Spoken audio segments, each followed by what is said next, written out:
The way say, why is it the Gulf of Mexico when we have 93% of the frontage? And, Trump's 93% of the United States. I said, I think I'm going to change it to the Gulf of America. What a beautiful name, and I did.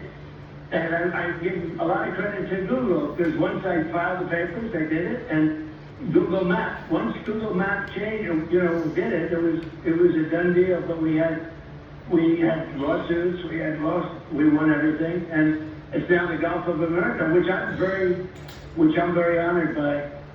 But do you expect I was thinking about calling it the Gulf of Trump, and I decided not to do it. I think maybe it was the one. I think that one maybe wouldn't have worked out. I'm not so sure, you'll have to tell me. But I was thinking about it was called the Gulf of Trump.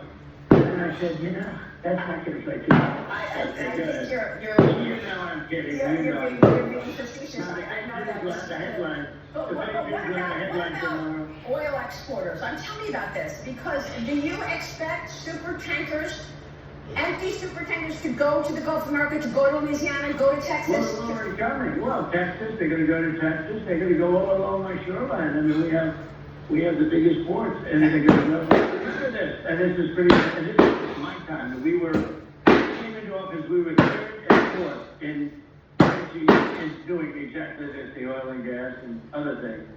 Now, we're bigger than Saudi Arabia. Think of this. And we're bigger than Saudi Arabia, add Saudi Arabia with Russia, and add another country in there, whichever one you want. We're bigger than all of them combined. Think of that.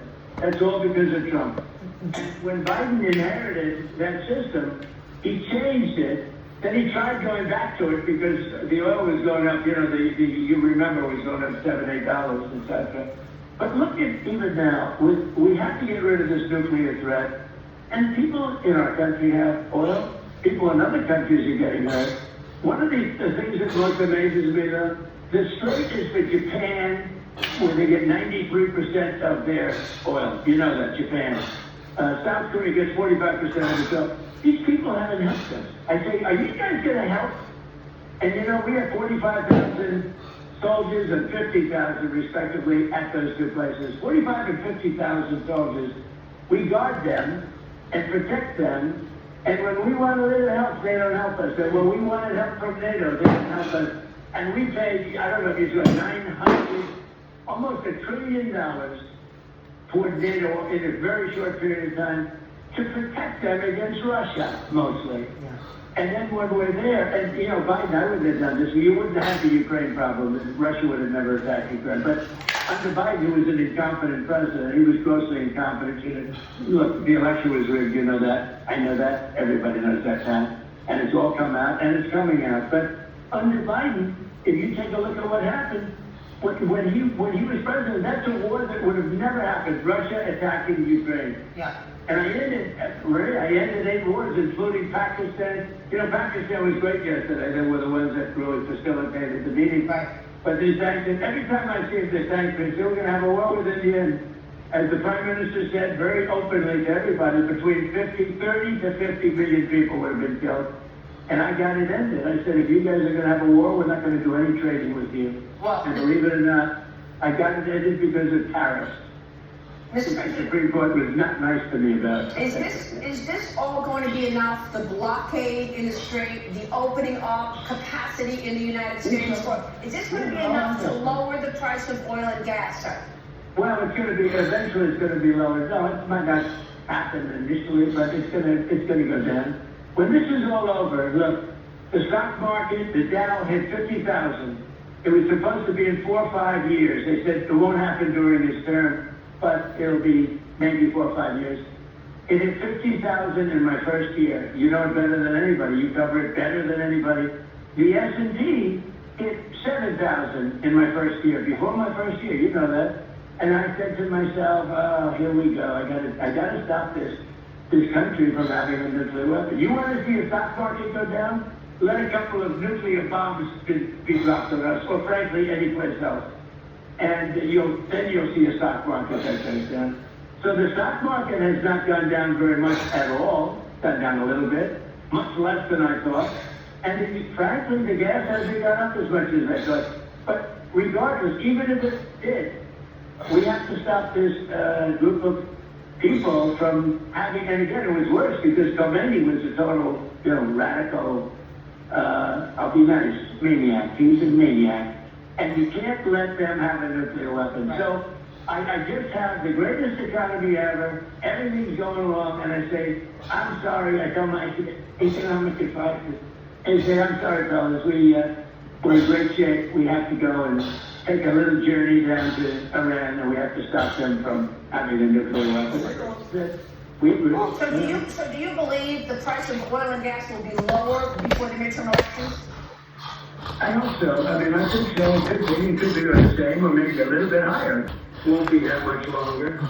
They're wiped out. They're wiped out. We need a free and fair press in this country. I don't even know why people would do that. Why would they say how wonderful they're doing militarily? They're doing so well. They totally went the plan. And we captured the 2 pilots. How about we saved those 2 pilots, Unbelievable. which no other country has the capability to do. Usually when that happens, countries wave goodbye. They say, lots of love, because you're going deep into enemy. Yeah. We went 7 hours into 7-hour flight Yes. to go in and get them. We had one of the roughest areas, one of the most dangerous areas in the world, and we got both of them. It was incredible. extraordinary, and thank God that for our military, and I know that you rebuilt Love the you, military. Maria. Now, Mr. President, before you go, it is you who did the maximum campaign against Iran in your first term. Is it going to be back to the maximum campaign? You deemed them the leading sponsor of terrorism, and I have to ask you about all of these efforts and the impact on China. What you've done in Venezuela, Iran, even your comments about Cuba. Where does that put China as you approach this meeting with Xi Jinping next month? Sure. Well, in the maximum campaign, you can't do any more maximum. We wiped out their whole country, essentially. The only thing left, really, is their water, which would be very devastating to hit. I would hate to do it. But it's their water, their desalinization plants, their electric generating plants, which are very easy to hit. We can hit them, we can have them all down. And I mean, down like you couldn't have electricity for 10 years, because it takes you 10 years to build those plants from scratch. You'd never probably be able to build them again. And the bridges. So that's really the only thing. We still have some more missile manufacturing plants. We know every one of them. We'll do that. We still have other things. But when you talk about maximum, I think, outside of those few things that are remaining, I think I pretty much maxed that. You are very, very violent and vicious. I don't want to have you against me. I'll tell you what you said. I think we pretty much maxed out, other than those few items. There we still have some plants left. We had another week left to knock out the rest of the plants, but we were knocking them out fast. As far as China is concerned, China can send their ships to us. China can send their ships to Venezuela. We told them, buy from Venezuela. We have a lot of overcapacity. We're selling, and we'll probably sell it for even less money. I have a very good relationship with President Xi of China. We work together very well. They're paying us substantial money, as you know. We never got money before. I listened to this Gordon Chang. He has no idea what he's talking about. We have been very tough in China. Tough but fair.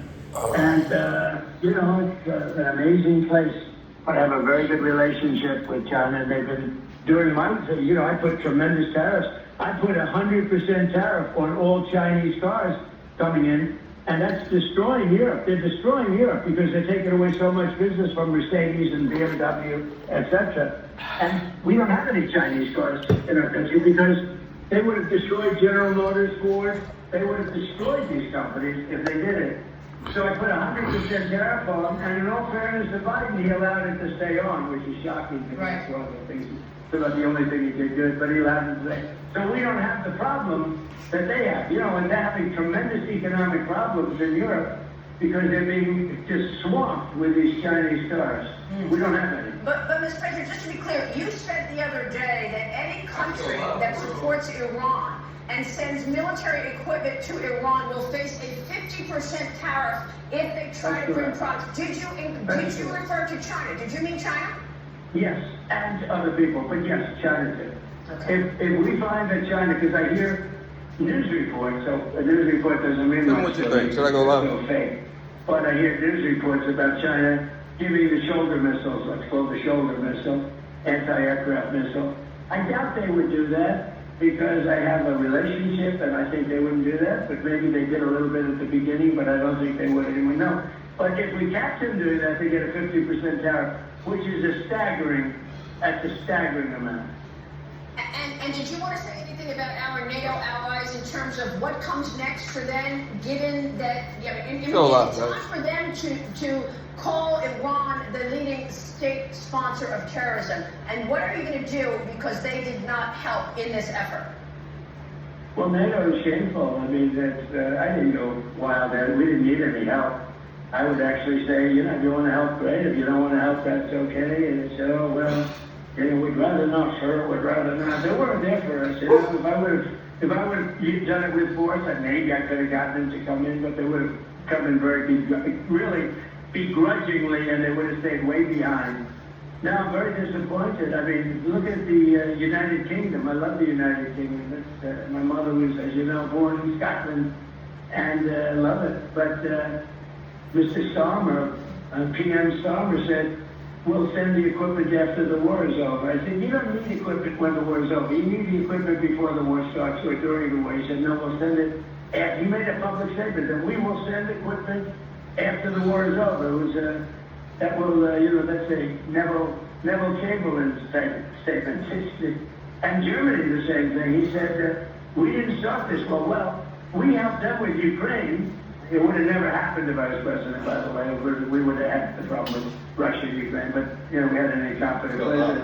But Germany talked all about that we demand, and strong, we demand that this war stop. But most importantly, he said, we didn't start the war. Well, we didn't start the war with Ukraine, but we helped them. I mean, Biden gave them $350 billion. I'm not giving it. I sell things to NATO, and they do what they want with it. I guess they give it to you, but I sell things at full price. Yeah. And we sell it to NATO, and they do what they want with it. But think of it. To make that statement after we spent $350 billion, they made a statement. The German statement was there, but all the statements said, we have to re-examine NATO because they weren't there for us. And let me tell you, and I said this before, they weren't there for us, and they won't be there for us. Yeah. They weren't there for us. This is just a military operation. This is not a hard thing for us. We are so much more powerful. I rebuilt our military in the first term. I'm using it in my second term, and we have the greatest military anywhere in the world. And now I was right with spending all that money on the military. We have the greatest military in the world. We have the greatest equipment in the world. And it's amazing what we've been able to do. You look at Venezuela. We're doing so well with Venezuela. Great time to have Venezuela. And by the way, Venezuela now is making more money than they've ever made before, and we're participating in those profits. Wow. Well, Mr. President, we want to respect your time. I know how busy you are this morning, and I know that we will have part 2 of this interview this week in the White House. So I want to thank you so much for calling in and breaking all of this news this morning, sir. I will see you this upcoming week in the Oval Office, sir, for part 2 of our interview when we discuss the broader issues and the impact on the economy, sir. Thank you.